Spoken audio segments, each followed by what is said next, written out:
व्यवसायाने खूप काही शिकवलं. आयुष्यातल्या आजवरच्या प्रवासाचं अवलोकन करताना मला खात्रीपूर्वक असं वाटतं की माझ्या व्यक्तिमत्वाला पैलू पाडण्यात आई-वडिलांच्या संस्काराइतकं आणि शिकवणुकीइतकंच व्यवसाय क्षेत्राचं योगदानही महत्त्वाचं आहे.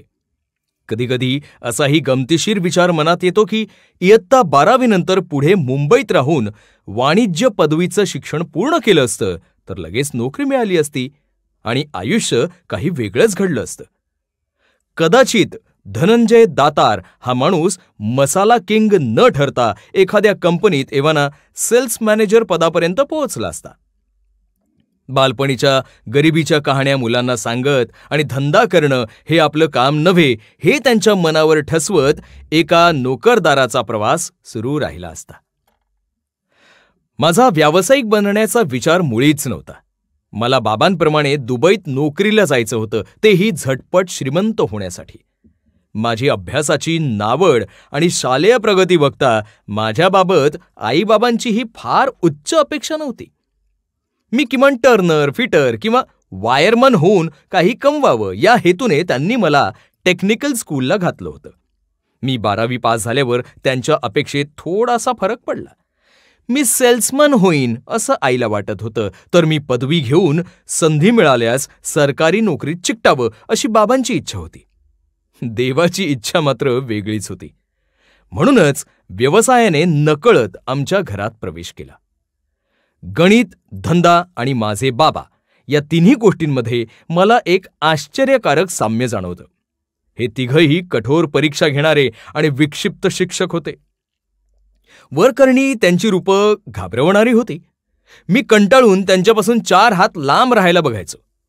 या तिघांनीही माझ्याकडून त्यांना हवे तसे कष्ट करून घेतले आणि बक्षीस देण्याची वेळ आली तेव्हा आभाळाचं देणं वाटावं इतका वर्षाव केला.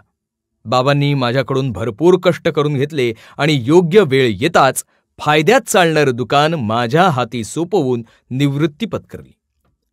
गणितानं इयत्ता 10वीत 5 वेळा माझी विकेट काढली, पण पुढं त्यानंच मला एका नजरेत फायदा कुठं आणि तोटा कुठं याचा हिशोब मांडायला शिकवलं आणि कोट्यावधी रुपयांचे व्यवहार माझ्याकडून करून घेतले. व्यवसायानं तर सलामीलाच मला असा काही तडाखा दिला की मी घाबरून भारतात परतण्याचा विचार करत होतो. पण त्याच धंद्यानं मला स्वाभिमान, ईर्ष्या, कर्तृत्वाची संधी, नावलौकिक आणि समृद्धी दिली. व्यवसाय करताना आलेले काही मोलाचे अनुभव ज्यांनी मला खूप काही शिकवलं ते मला इथं नमूद करावेसे वाटतात. जैसा देस वैसा भेस. आपण ज्या बाजारपेठेत धंदा करतो तिथल्या स्थानिक संस्कृतीचा आदर करणं फार महत्वाचं असतं. When in Rome do as Romans do किंवा जैसा देस वैसा भेस या म्हणीप्रमाणे आपण बाजारपेठेत राहायचं असतं. हा सल्ला मला बाबांकडून मिळाला. बाबांनी आमच्या व्यवसायाला अल अदिल ट्रेडिंग हे नाव तर उत्पादनांच्या ब्रँडला पिकॉक हे नाव दिलं होतं. एकदा मी त्यामागचं कारण विचारलं तेव्हा ते म्हणाले, दादा, आपण दुकानाला भारतीय नाव दिलं असतं तर त्याचा अर्थ इथल्या स्थानिक लोकांना समजला नसता. त्यापेक्षा त्यांना त्यांच्या भाषेतलं नाव जवळचं वाटतं. अल अदिल या शब्दांचा अरबी भाषेत अर्थ होतो भला माणूस. आपण भलेपणानं सर्वांच्या उपयोगी पडावं म्हणून ते शब्द मी निवडले. पण त्याचबरोबर मला आपल्या भारताचाही अभिमान आहे. आपला राष्ट्रीय पक्षी मोर आहे आणि आखाती देशातल्या लोकांनाही मोराचा डौल आवडतो. म्हणून मी आपल्या ब्रँडला पिकॉक हे नाव दिलं. बाबांची दूरदृष्टी कौतुकास्पद होती. आजही अल अदिल आणि पिकॉक ही नावं सर्वांची आपुलकी मिळवत आहेत. यशाला शॉर्टकट नसतो. दुबईतल्या आमच्या दुकानात विक्री वाढायला लागल्यावर ओघानंच आम्हाला दुकानातले कर्मचारी वाढवण्याची गरज भासायला लागली. तसे दुकानात 2 कामगार होते, पण व्याप वाढल्यावर मालकाला आपल्या अधिक मदतीची गरज भासते आहे हे लक्षात येताच त्यांनी जरा आखडूपणा सुरू केला. मग मी भारतातून मनुष्यबळ आणायचं ठरवलं. दुबईच्या कायद्यानुसार परदेशातून कामगार आणायचे असतील तर त्या उद्योगात एक जनसंपर्क अधिकारी PRO आवश्यक असतो आणि त्याला स्थानिक अरबी भाषा येणं अनिवार्य असतं. या PROचंही कार्ड घ्यावं लागतं. दुसरी तरतूद अशी आहे की व्यवसायाचा चालक हा PRO म्हणून वाटाघाटी करू शकतो. मी त्या संधीचा फायदा घेऊन स्वतःच PROच्या परवान्यासाठी अर्ज केला. मुलाखतीला बोलावलं तेव्हा मला अरबी भाषा येत नसल्याचं सांगितल्याने 2 वेळा परत पाठवलं गेलं. मग एका केरळी माणसानं मला सल्ला दिला की तिथं अरबीतून केवळ 3 प्रश्न विचारतात. 1. दुकान कुठे आहे? 2. तुझं वय काय आहे? 3. दुकानात माणसं किती आहेत? यांची 3 वाक्यातली उत्तरं अरबीतून पाठ करून जा. मी त्याप्रमाणे पाठ केलेली ठराविक उत्तरं दिली. त्यावर तो अधिकारी अरबीतून आणखी काहीतरी बोलला. ते मला काही समजलं नाही. मी आपला भांबावून त्याच्या तोंडाकडे बघत बसलो. माझा गोंधळ बघून मागचा मनुष्य हिंदीत म्हणाला, अरे तो 3 दिवसांनी येऊन कार्ड घेऊन जा असं म्हणतोय. मला अरबी भाषा येत नाही हे त्या अधिकाऱ्याला माझ्या चेहऱ्यावरचं प्रश्नचिन्ह बघून उमगलं होतं. तो उपहासात्मक काही बोलला नाही. पण हे लोक दुबईत नुसता धंदा करायला येतात, पण स्थानिक भाषाही शिकून घेत नाहीत असा कडवट भाव त्याच्या नजरेत उमटला. तेव्हा मला समजलं की यशाला शॉर्टकट नसतो. बोलण्याचं तारतम्य हवं. आमचा माल स्वच्छ, शुद्ध आणि दर्जेदार असल्यानं किरकोळ ग्राहकांप्रमाणेच अनेक हॉस्पिटल्स, हॉटेल्स आणि कंपन्या यांच्याकडून त्यांच्या केटरिंग विभागासाठी माल पुरवठा करण्याबाबत आम्हाला विचारणा व्हायला लागली. व्यवसाय वाढवण्याची ही चांगली संधी होती. मी आणि बाबा काही कंपन्यात अशा बिझनेस मीटिंग्सना एकत्र जायचो. मी तिथं प्रेझेंटेशन करायचो आणि बाबा शांत असायचे. मला दुकानात ग्राहकांशी सविस्तर बोलायची सवय होती. अशाच एका मीटिंगमध्ये आमचे इतर ग्राहक कोण आहेत याची माहिती क्लायंटवर छाप पाडण्यासाठी मी दिली. कंपनीचे लोक माझं बोलणं शांतपणाने ऐकून घेत होते. नंतर मी जरा उत्साहातच बाबांना म्हणालो, बाबा आपल्याला हे कंत्राट नक्की मिळेल अशी मला खात्री वाटते. त्यावर बाबा म्हणाले, दादा एक लक्षात ठेव, दुकानात ग्राहकांशी बोलणं वेगळं आणि बिझनेस मीटिंग्समध्ये क्लायंटशी बोलणं वेगळं. कंपनीने आपल्याला चर्चेसाठी बोलावण्यापूर्वी आपली इत्थंभूत माहिती जमा केलेली असते. तू फापट पसारा सांगत बसण्यापेक्षा त्यांच्या गरजा काय आहेत हे जाणून घ्यायला हवं होतंस. कुठे जास्त बोलायचं आणि कुठे मोजकं बोलायचं याबाबत दक्ष राहत जा. मला ते पटलं. हे स्थळ काळाचं भान मी आजही ठेवतो आणि बोलण्याचं तारतम्य ठेवतो. आक्रमणापेक्षा संरक्षण महत्वाचं. व्यवसाय चांगला चालायला लागल्यावर बाजारपेठेत आपल्याला स्पर्धेला तोंड द्यावंच लागतं. त्यात एकतर आक्रमक व्हावं लागतं किंवा बचावात्मक पवित्रा घ्यावा लागतो. मी दुसऱ्या पद्धतीच्या म्हणजे संरक्षक व्यूहरचनेला अधिक महत्त्व देतो. कुरघोडीचं राजकारण करण्यापेक्षा तो वेळ आपली शक्ती वाढवण्यासाठी उपयोगात आणावा असं मला वाटतं. हा धडा जिममधल्या एका मार्गदर्शकाने मला शिकवला. मी वयाच्या 24शीत असताना दुबईत एका जिममध्ये व्यायामासाठी जात होतो. तिथे जुदो, कराटे, तायक्वॉन्दो आदी तंत्र शिकण्याचीही सोय होती. मला कराटे शिकण्यात रस होता. मी नाव नोंदवायला गेलो तेव्हा तिथल्या प्रमुख प्रशिक्षकानं सहज विचारलं, तुम्ही काय करता? त्यावर माझा व्यवसाय आहे असं सांगितल्यावर त्याने क्षणभर विचार केला आणि तो म्हणाला, सर तुम्ही कराटेपेक्षा जुदो शिकून घेणं योग्य ठरेल. जुदोमध्ये स्वतःला सुरक्षित राखून अंगावर चालून येणाऱ्या ताकदवान प्रतिस्पर्ध्यावर डावपेचानं मात करता येते. तुम्हाला हे तत्व व्यवसायातही उपयोगी पडेल. गंमत म्हणजे हा प्रशिक्षक स्वतः व्यावसायिक नव्हता, पण त्याचा आडाखा इतका अचूक होता की मला नेहमीच त्या सल्ल्याचा फायदा झाला. मी जुदो शिकलो आणि व्यवसाय करतानाही कुणावर आक्रमण केलं नाही की कुणाला माझ्यावर आक्रमण करण्याची संधी मिळू दिली नाही. सगळे नियम, कायदे आणि संकेत यांचं पालन करून आणि सर्व कागदपत्रांची व्यवस्थित पूर्तता करून सुरक्षित राहिलो. आक्रमणापेक्षा संरक्षण महत्वाचं याचा प्रत्यय मला आला. कर्मचारी ही आपली संपत्ती असते. आपल्याकडे कर्मचाऱ्यांसाठी मानवी साधन संपत्ती ह्युमन रिसोर्स असा शब्दप्रयोग केला जातो.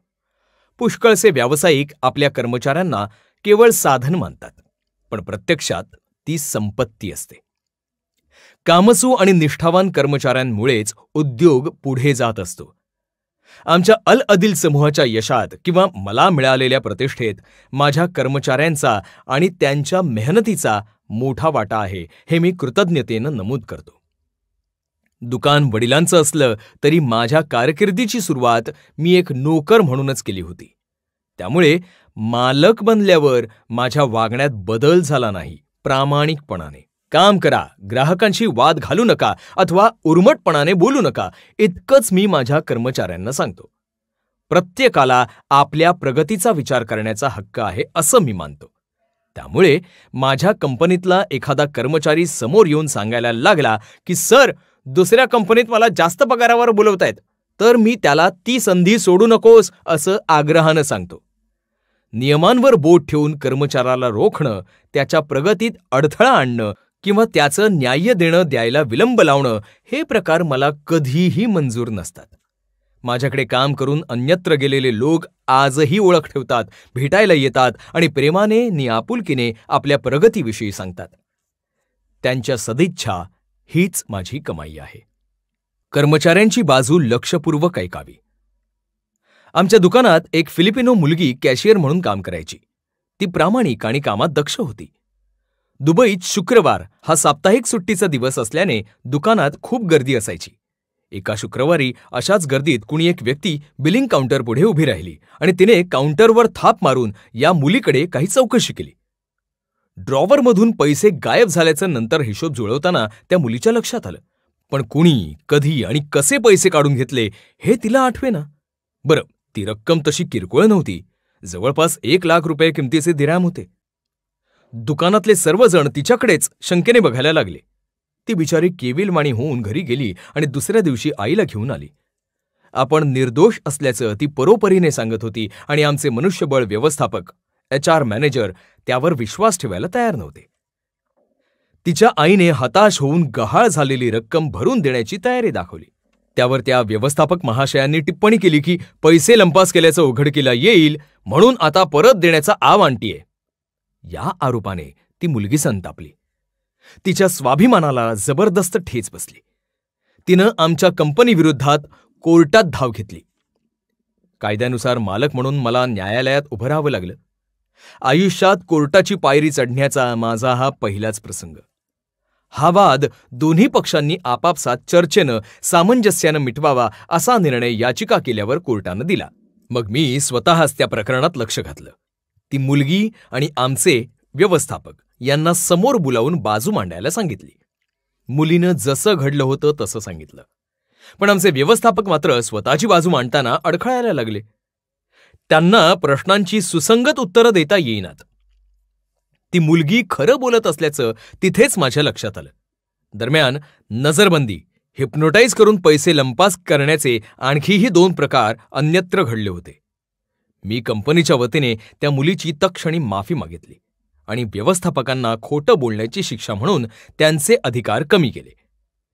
त्या मुलीने मला धन्यवाद दिलेच, शिवाय माझ्या न्याय्यबुद्धीबद्दल आदर म्हणून पुढे ती आठवणीनं माझ्यासाठी दरवर्षी ख्रिसमसला फुलांच्या गुच्छाबरोबरच चॉकलेट्स द्यायला लागली. मालक म्हणून आपण दोन्ही बाजू काळजीपूर्वक ऐकायच्या असतात, हे मी या प्रसंगातून शिकलो. व्यापार हा धर्म, ग्राहक हाच देव. व्यवसाय असं क्षेत्र आहे जे सुदैवानं जात, धर्म, आर्थिक कुवत, आरक्षण अशा वादांपासून मुक्त राहिलं आहे. कष्ट, कल्पनाशक्ती आणि कर्तृत्व हे गुण अंगात असलेला कोणीही यात यशस्वी होऊ शकतो. इथे समर्पित वृत्ती गरजेची आहे. मी एक गोष्ट वाचली होती. प्रसिद्ध शास्त्रज्ञ एडिसन कायम प्रयोगशाळेत संशोधनात मग्न असायचा. एकदा त्याच्या पत्नीला वाटलं की आपला नवरा संशोधनापायी विरंगुळ्यापासून वंचित राहतोय. तिनं त्याच्या वाढदिवसाच्या आदल्या दिवशी त्याच्याकडून एक वचन मागितलं की तो दुसऱ्या दिवशी त्याच्या आवडीच्या ठिकाणी जाईल. एडिसनने तसं वचन दिलं आणि दुसऱ्या दिवशी लवकर उठून तो प्रयोगशाळेत गेला. आपण आपल्या ध्येयाला असं वाहून घेतलं पाहिजे. एकदा व्यवसायात उतरल्यावर व्यक्तिगत धर्म, जात, आवडी हे सारं बाजूला ठेवलं पाहिजे आणि ग्राहकाला देव समजून वर्तणूक केली पाहिजे. माझ्या दुकानात एकदा एक वयस्कर ताई तणतणत आल्या. त्यांनी त्रिफळा चूर्ण नेलं होतं आणि सकाळी उठल्यावर डोळ्यात घातलं होतं. डोळे चुरचुरल्यामुळे त्या रागावल्या होत्या. त्यांच्या मते त्या चूर्णात दोष होता. मी त्यांना लगेच डॉक्टरांकडे नेलं. डोळे स्वच्छ केल्यानंतर त्यांना बरं वाटलं. मग मी त्यांना विचारलं की पोटात घेण्याचं चूर्ण तुम्ही डोळ्यात का घातलं? त्यावर त्या म्हणाल्या की त्रिफळा चूर्णानं नजर साफ होते असं मी वाचलं होतं, पण तुमचं चूर्ण शुद्ध नसल्यानं माझ्या डोळ्यांची आग झाली. मग मी त्यांना पटवलं की त्रिफळा चूर्ण पूड स्वरूपात कधीच डोळ्यात घालत नाहीत. डोळ्यात काहीही द्रव घालायचं झाल्यास आधी नेत्रतज्ञांचा सल्ला घ्यायला हवाच. हल्ली डॉक्टर नव्या मातांना बजावून सांगतात की तान्ह्या बाळांच्या डोळ्यात काजळ घालू नका, कारण त्यात खूप धोका असतो. तुम्ही त्रिफळा चूर्ण खरेदी करताना मला निदान विचारायचं तरी. यावर त्या बाईंना आपली चूक उमगली. मी ग्राहकांशी कधीच वाद घालत नाही. उत्पादनांची अस्सलता, शुद्धता आणि सुरक्षितता आंतरराष्ट्रीय गुणवत्ता दर्जानुसार जपणारा अत्याधुनिक प्रकल्प उभारल्याने आमच्या स्टोअरमधल्या वस्तूंबाबत आजवर एकाही ग्राहकाची तक्रार आलेली नाही. लहानसुद्धा महान असती. मी जेव्हा कंपनी सुरू केली तेव्हा काही कायदेशीर बाबींची पूर्तता करायची होती. मी नोंदणी कार्यालयात गेलो तेव्हा मेमोरँडम ऑफ पार्टनरशिपमध्ये काही दुरुस्त्या असल्याच्या कारणास्तव फाईल रखडल्याचं समजलं. माझा दिवस त्यांना समजवण्यात गेला, पण आशेचा किरण काही दिसत नव्हता. मी हताश होऊन तिथेच बसून राहिलो. तिथून एक शिपाई चालला होता. त्याचं लक्ष माझ्या उतरलेल्या चेहऱ्याकडे गेलं. त्याने आपुलकीने विचारपूस केली. मी त्याला माझी अडचण सांगितली. त्यावर तो 15 मिनिटं थांबा असं सांगून आत गेला. बाहेर आला तेव्हा चक्क माझी क्लिअर केलेली फाईल त्यानं माझ्या हातावर ठेवली. मला फार आश्चर्य वाटलं, पण एक धडाही शिकलो. पुष्कळदा आपण ज्यांना लहान समजतो अशीच माणसं आयुष्यात मदत करून जातात. मला तर असा अनुभव आलाय की बड्या उद्योगपतींपेक्षा छोटे व्यावसायिकच नवोदितांना उत्तम मार्गदर्शन करू शकतात. कधीकधी अकल्पितपणे चांगली माणसं भेटून जातात. एकदा मी वाशीला क्लिनिकमध्ये गेलो होतो. तिथे सूर्यवंशी नावाचे गृहस्थ त्यांच्या मुलीची तपासणी करून घ्यायला आले होते. एक्सरे काढण्यासाठी त्यांच्याकडे पैसे नव्हते. त्यांच्या चेहऱ्यावरची अगतिकता मी बघितली आणि त्यांना पैसे दिले. त्यांनीही आभार मानून माझा फोन नंबर घेतला. नंतर पैसे परत करण्यासाठी ते माझ्याकडे आले. त्यांना नोकरी नसल्याचं बोलण्याच्या ओघात मला त्यांच्याकडून कळलं. माझं मन हेलावलं आणि त्यांना मी माझ्याकडे नोकरी दिली. खूप वर्ष ते माझ्याकडे मन लावून काम करत राहिले. आपल्या अंतःकरणात माणुसकीचा गहिवर असला तर खरोखर चांगली माणसं भेटतातच. व्यवसायात मी कायम विद्यार्थी वृत्तीच ठेवली. शिकवणारा कोण आहे याकडे बघण्यापेक्षा त्याच्या अनुभवांचं सार मी मनात साठवत गेलो. माझी उद्योजकीय जडणघडण या संचितातूनच झाली.